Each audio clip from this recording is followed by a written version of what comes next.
अस्सलाम वालेकुम, welcome to basic to advanced English YouTube channel. मेरा नाम है सईद मोहसिन।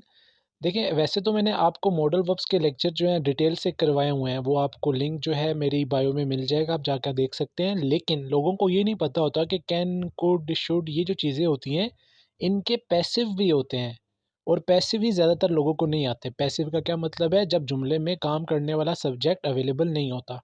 तो पैसिव में आपको बताता हूँ, पहले कैन का देखें। पैसिव ऑफ कैन कैसे बनेगा? Can be plus third form.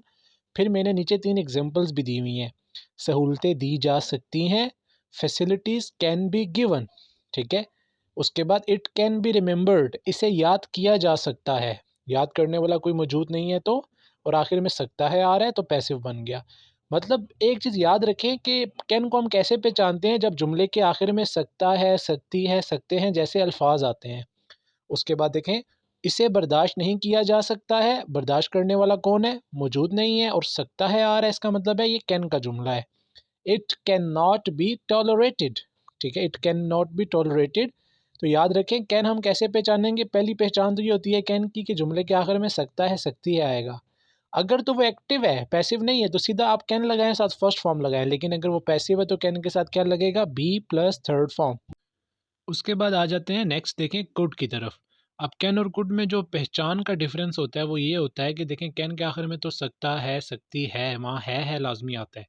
लेकिन जो कुड है ये पास्ट की बात बताता है, और इसके आखिर में क्या अल्फाज आने चाहिए? सका, सकी, सके।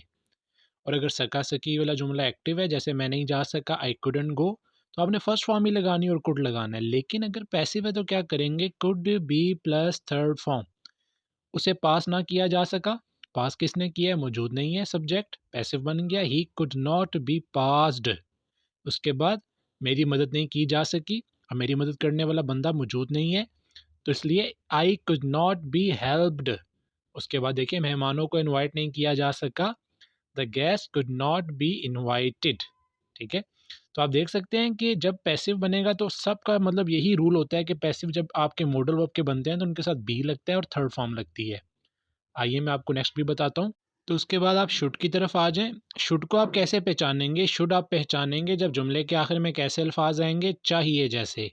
और जब उनका पैसिव बनेगा तो उनका भी पैसिव भी ऐसे ही बनेगा। शुड के साथ क्या लग जाएगा? बी प्लस थर्ड फॉर्म, ठीक है। नसीहत की जानी चाहिए, नसीहत करने वाला मौजूद नहीं है तो एडवाइस शुड बी गिवन, ठीक है। काम मुकम्मल किया जाना चाहिए, काम मुकम्मल करने वाला मौजूद नहीं है तो वर्क शुड बी कंप्लीटेड। खत लिखा जाना चाहिए, the letter should be written. तो देख सकते हैं आप कि जब पैसिव बनते हैं तो सब के सेम तरीके से बनते हैं, लेकिन पहचान में डिफरेंस होता है। यहाँ जुमले के आखिर में अब सकता है या सका नहीं आ रहा था, बल्कि चाहिए आ रहा था, जिसकी वजह से ये शुड का पैसिव बन गया है। उसके बाद passive of must. Passive of must में क्या होगा? उसी तरह मस्ट के साथ बी प्लस थर्ड फॉर्म लग जाएगी। अब ये इंपॉर्टेंट क्यों है, इसका रीज़न बताता हूँ। उन्हें लाजमी आगाह किया जाना चाहिए। अब आप चाहिए देख के कह रहे होंगे या शुड का पैसिव क्यों नहीं बन रहा? क्योंकि चाहिए तो ऊपर भी आ रहा था, वहाँ हमने शुड लगाया है। क्योंकि यहाँ चाहिए के साथ अगर देखें जुमले में लाजमी भी आ रहा है। जब जुमले में लाजमी आ जाए, फिर बेशक चाहिए आए या ज़रूर आ जाए, फिर बेशक चाहिए आए, फिर भी फिर हमने मस्ट बनाना होता है। जुमले के अंदर अगर चाहिए के साथ लाज़मी, ज़रूर जैसे अल्फाज मौजूद हैं या यकीनन जैसे अल्फाज मौजूद हैं, तो हमने फिर शुड नहीं लगाना, फिर हमने मस्ट लगाना है। दे मस्ट बी इन्फॉर्म्ड, उन्हें लाज़मी आगाह किया जाना चाहिए। आई मस्ट बी अलाउड, मुझे ज़रूर इजाज़त दी जानी चाहिए, इजाज़त देने वाला मौजूद नहीं है।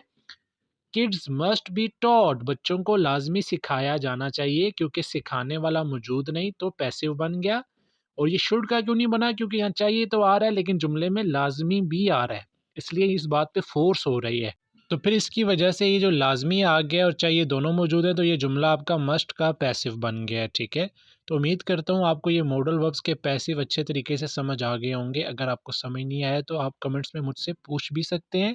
और इसके अलावा इनके अगर एक्टिव और पूरी डिटेल से टॉपिक पढ़ने हैं तो लिंक जो है मैं बायो में मौजूद है, मॉडल वर्ब, वहाँ मैंने सारे डिटेल से भी करवाए हुए हैं।